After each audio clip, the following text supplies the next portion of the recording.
आज हम बात करेंगे आनुवंशिकी के 50 महत्वपूर्ण प्रश्नों के बारे में। आज का पहला सवाल है, आनुवंशिकी का जनक किसे कहा जाता है? ग्रेगर जॉन मेंडल को कहा जाता है। नेक्स्ट क्वेश्चन है, मेंडल ने अपने प्रयोग किस पौधे पर किए थे? मटर के पौधे पर, उद्यान मटर। मेंडल ने कितने लक्षणों का अध्ययन किया था? 7 जोड़ी लक्षणों का उन्होंने अध्ययन किया था। नेक्स्ट क्वेश्चन है, जीन शब्द किसने दिया था? जीन शब्द जॉनसन ने दिया था। गुणसूत्रों का सिद्धांत सटन और बॉवेरी के द्वारा दिया गया था। डीएनए की द्विकुंडली संरचना का जो मॉडल है वो वाटसन और क्रिक ने दिया था। मनुष्य के अंदर गुणसूत्रों की संख्या 46 होती है। जीन जो होते हैं वो गुणसूत्रों पर स्थित होते हैं। समान लक्षण वाले जीनों को अलील कहा जाता है। जीन की वैकल्पिक अवस्था को एलील कहते हैं। जीनोटाइप लक्षण उसकी आनुवंशिक संरचना को दर्शाते हैं।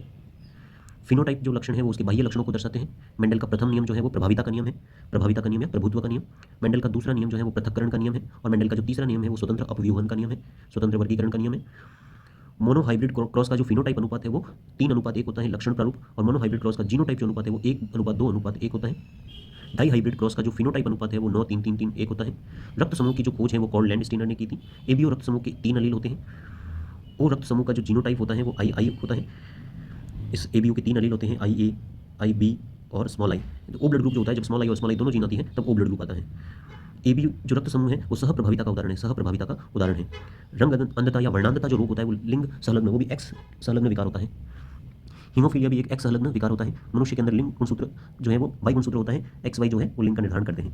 एक्स एक्स गुणसूत्र जो है वो स्त्री के अंदर पाए जाते हैं। एक्स वाई गुणसूत्र जो है वो पुरुष के अंदर पाए जाते हैं।